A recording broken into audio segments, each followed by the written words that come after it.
I'm just going to go ahead and say this. What's made my experience as a Descendants of Zombies fan so enjoyable has always been all of you. There has always been something so special about this niche and something that I can never seem to put into words and or describe. But I would just like for all of you to know that you guys will always have a very special place in my heart because of your favorite characters, the moments that made you fans of Descendants of Zombies, that made you realize that, hey, being a fan of Descendants of Zombies is really the coolest feeling in the world that I could ever have the chance to experience because that's what this was really a life-changing experience where guys such as myself who came from nothing, who filmed the show from inside of his bedroom, that he turned into a YouTube studio.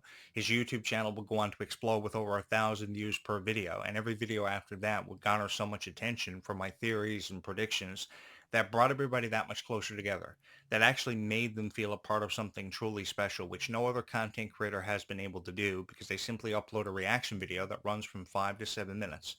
And what do you see or get out of a 5 to 7 minute long reaction video? Not a whole lot. So I've really seen value in commentaries because when you can offer somebody a commentarial perspective, it allows them to take away something so much more, a level of appreciation they have always been searching for. And throughout your journey through YouTube every night, you will come upon people who will attempt to review Descendants of Zombies, but never in the way that this crazy guy has taken himself up in the opportunity and or chance to do, such as live near a soda plantation and a chemical plant that may have exploded 50 years ago, released lime soda, and turned everybody on his street into zombies because I believe that everything that I've seen on Descendants of Zombies was real more than probably anybody ever did. And if there was somebody who could get into this concept, even as crazy as it sounded, it was always going to be this guy. I've always seen value in what you've believed in. I've always trusted in your theories and predictions because that's what allowed us to truly have the opportunity to be a part of something so special that was near and dear to our hearts because we fell in love with the stories of Mel. We fell in love with the stories of Evie. We fell in love head over heels with the stories of Red and Chloe because they were based on finding true love, friendship, and just really second chances and hope really happening for everybody because no matter who we related to their stories because we may have been going through the same thing.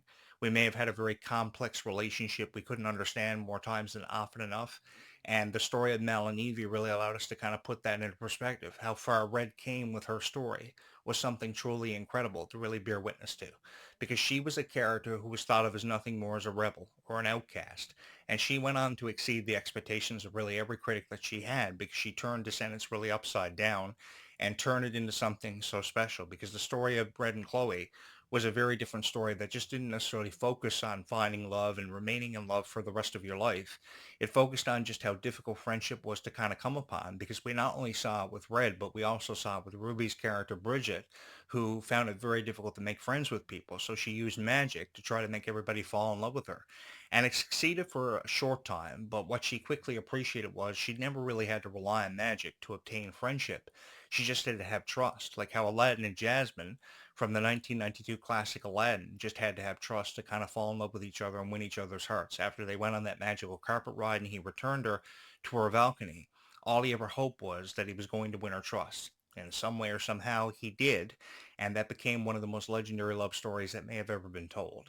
And I think through seeing these fairy tale characters that are such classics be re-represented in a story such as Descendants of Zombies, that was nothing short of phenomenal and truly fantastic, truly breathtaking for a guy like me because I came from Disney's nostalgic era, the Renaissance era, which was represented by stories such as Aladdin and The Lion King. And I remember falling head over heels in love with it and being left at a loss for words more often than enough because I could never seem to put into perspective just how special these stories were until a later age was kind of come upon. But I remember these iconic scenes where Aladdin just asked Jasmine if she trusted him, and she said yes. I remember these iconic scenes where Mufasa looked at Simba and said the great kings kind of are always looking down upon us to offer us guidance. And it's all about how much you trust in those great kings offering you the advice and always seemingly pointing you in the right direction. I remember how Beauty and the Beast were two misunderstood people, but they learned to appreciate each other because of everything they were going through and everything they may have had to endure. And the one thing they always wanted to realize was the chances of them spending the rest of their lives together was closer to them than ever they ever admitted to because they just loved each other and that's all they ever cared about because it truly was a tale as old as time. There is so much to value about these stories. I know they may have received their fair share of criticism over the years, over the decades, over the centuries, what had you, but they were really tales as old as time. And if there ever were classics that deserve to be a part of the Walt Disney Masterpiece Collection from over 35 years ago, it were these stories. So seeing them being represented in Descendants of Zombies in such dramatic fashion was everything and more that I had dreamed would eventually happen. I never imagined Descendants from the first moment I saw it would explode in popularity the way that it did, nor allow me the opportunity to come back and be a part of a very different generation because I came from a generation that was represented by VHSs. When you had to go to the movie store, pay $5 to rent a Disney movie, take it home, rewind it in your in your VCR, and watch the movie. I remember being a part of that generation and being so excited for the weekend to come because you would have your hands on a VHS from Disney and you'd be so excited to watch it. You may have had to rewind it probably 100 times in your VCR, which were priced at over $1,000 when they first came out. But there was something to really value about how you could really experience a story for what it was truly worth and just really how much you enjoyed it. And now we're enjoying Descendants of Zombies nearly 25 years later in such a dramatic fashion. Because no matter who we are, we always took something special away from these character stories. We always valued the stories because they were really beautiful stories to always take something special away from. And I felt more than honored to be here to really watch these characters kind of evolve, grow up into the characters they would go on to become. Because obviously, yes, so much has changed in Red and Chloe's story that we've all learned to value and we've learned to appreciate more. They obviously look very different. They look more mature. They look a lot older because 2 years has passed. And by the time 2028 comes upon us, they are really going to come to a point in their life where they realize that probably their story is reaching a conclusion, but it was worth waiting on because this will be one of the most emotional conclusions for any arch that Descendants may have ever explored. But as one arch concludes, we usher in a brand new arch filled with characters to the maximum, not only from Descendants 6, but also from Descendants Hidden Heroes and the upcoming spin-off Descendants Twisted Travel, which I know everybody is really excited about. And I am more excited probably than anybody to usher in this new arch of characters because I think characters from Aladdin and of course stories such as Sleeping Beauty are stories that these franchises have needed for a very long time because the only characters that were really ever focused on from Sleeping Beauty were Maleficent and of course Sleeping Beauty's daughter Audrey, which was a very different kind of aspect to kind of focus on. But the thing is about these stories are we can pay a visit to Sleeping Beauty by just focusing on Audrey and Maleficent as much and as often as we want. And of course, how Maleficent had this daughter named Mal, who was obviously very different. Her opinions were very different. I get that. But there are so many characters who have yet to kind of come into this story. Like, of course, more characters from Sleeping Beauty that could be explored. And I think for the first time ever, that's what Hidden Heroes are really allowing us to kind of experience are characters that have never had the chance to have their stories explored or examined or kind of revisited. So I think that having spin-offs and probably even more spin-offs in the future could really allow Descendants to expand even more. And I think these expansions, we can never really see enough of them because that will open up the door for more live concert experiences.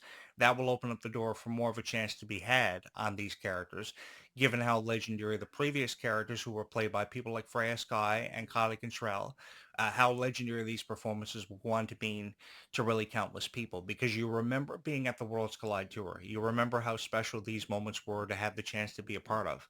That I know that I could have only ever had the chance to be a part of only really because of all of you. Because I will always refer to last summer being the greatest summer of my life because I not only had the chance to sit here and talk about the Worlds Collide Tour, I had the chance to share in these moments really with all of you.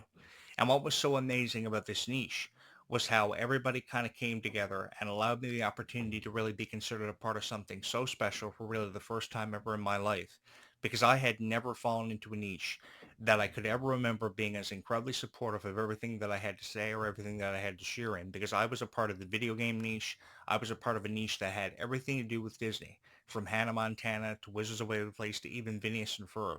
And God knows I had the biggest dreams ever of constructing my own roller coaster from within inside my backyard, or I loved Tangled, or I loved Frozen.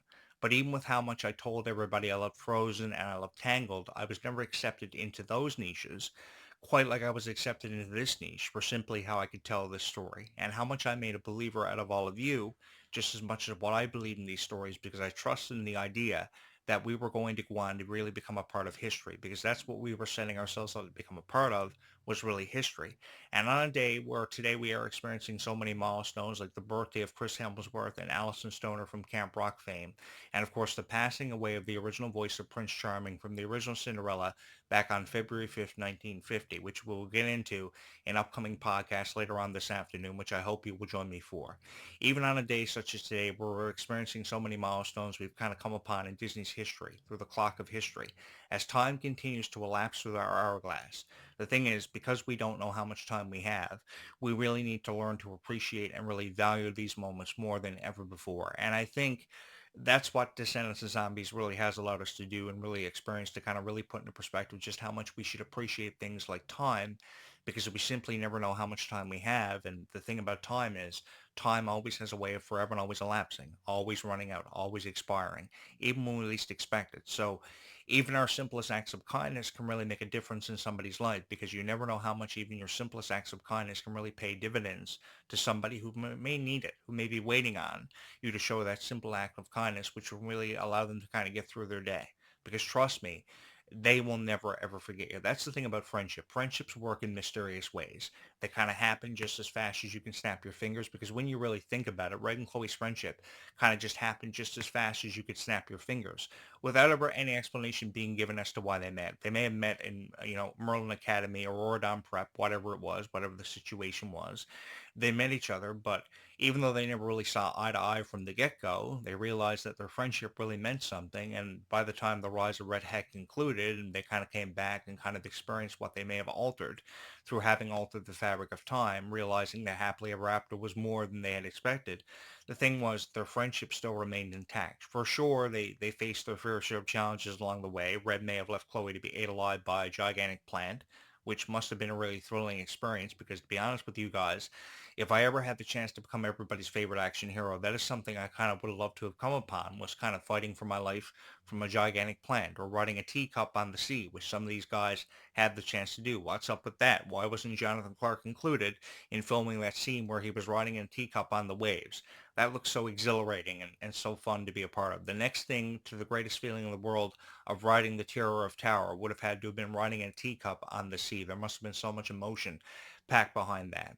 And I think what Descendants will always take away from it was just how emotional some of these scenes were, like the performance of the duet between Red and Pink called Who I Am. That was the song that I think was never really given enough credit. I think the song Perfect Princess, yes, was blown out of proportion. It was a song that everybody almost instantly chose as their favorite, but there were so many other songs a part of this soundtrack that had meaning behind them. Songs like Who I Am, songs like For Once in My Life, which was that very beautiful duet between Alexander Bird and, of course, Kylie Cantrell, which really allowed them to put their developing relationship kind of into perspective, because there's so much more to come from that relationship.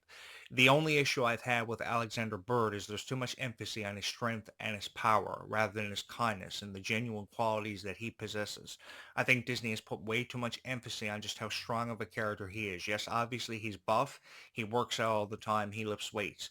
But even from the photos that are uploaded, from the emphasis that's placed upon his strength, I think we can kind of focus on more general aspects of a character, because I really believe there are a lot of girls who really haven't been left feeling impressed about how they've kind of conducted themselves with introducing us to this brand new character from Encanto that focuses on one trait and one character trait alone. Because there are many more character traits to explore and to really give a chance to. And I think this is what makes this entire experience so worth it at the end of every conversation and every day that we kind of come upon. So I think we focus on more than just the aspect of strength and empowerment, and we kind of get away from that. That will open up the door for this relationship that is currently developing between the two of them, really to be appreciated more by people, because I'm sure there are a lot of people who have been left not really feeling quite impressed with everything that's happened so far in this story, with really so much more of a story to be told. Like, who are Red and Pink's father? What is the significance of Pink even being created? Is she going to discover magic or ties to the Queen of Hearts magic? What will this gem potentially unlock, because they found this gem inside of this treasure box? Is it the artifact that will replace the pocket watch? Because Descendants was originally supposed to revolve around the pocket watch. Now that the pocket watch has ended up at the bottom of the well, will it just be one artifact that's focused on, or both artifacts? and who did the pocket watch really end up in the hands of after falling to the bottom of the well. There have been a lot of interesting scenarios explored by people. I don't know if many people believe in these scenarios or not, like the scenario of how Maddox Hatter could be the father of both Red and Pink. That is being explored currently right now and will be explored for quite some time.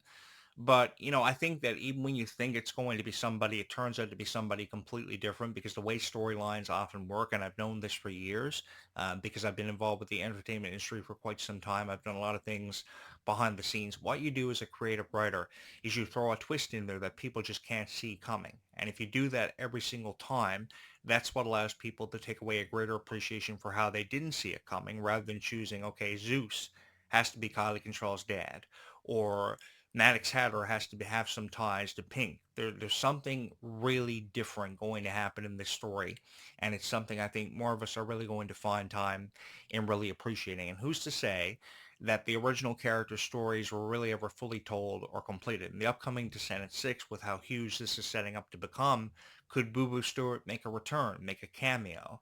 I know there have been rumors floating around online about also how Chloe Charming, her character, Malia Baker's character, is kind of going to resurface in Hidden Heroes for the purpose of a cameo. That has yet to be confirmed. Those are just rumors kind of floating around online. And trust me, there are going to be many of them. So I'm kind of thankful that you guys kind of came upon this podcast because I know you've had a lot of questions surrounding the future of the Locker Diaries and what's happening here. What they are currently trying to do is develop a second season for the Locker Diaries because right now that is the most highly watched, most on-demand series on Disney Channel. It is sitting in the number one position because of how they're 4 minute shorts and they tell really a beautiful story about how the characters of Oradon Prep and the Oradon hallways are experiencing so much and going through a lot. But I think that the love and support that you guys have always had for them have really gotten to this point. And I really felt so honored just to be here, to kind of make a cup of tea every morning that I never seem to be able to finish and kind of allows me to kind of put into perspective how I truly feel about Descendants and Zombies for a story that has come such a long way in really such a short amount of time. And I really just felt so honored to be here to experience all of this really with all of you.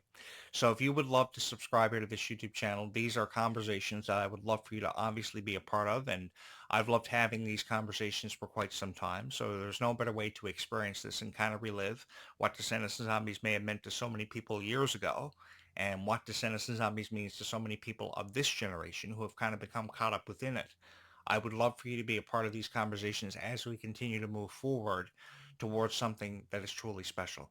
From my heart to yours, thank you so very much for always allowing me to be a part of your worlds and your stories for quite some time and allowing me the opportunity to really allow me to bring this story to life in ways that I never imagined possible. So if you are a super fan of Descendants of Zombies and you truly love Descendants of Zombies really with all of your heart, thank you so much from my heart to yours for allowing this story and this entire experience to be something really worth living through. That if I had the chance and opportunity, I would relive through once again because there was always something so special to take away from your story and sharing my story with you that would go on to be seen and heard over mountains and seas by far more people than I ever imagined possible. And as a result of this, I have all of you to thank.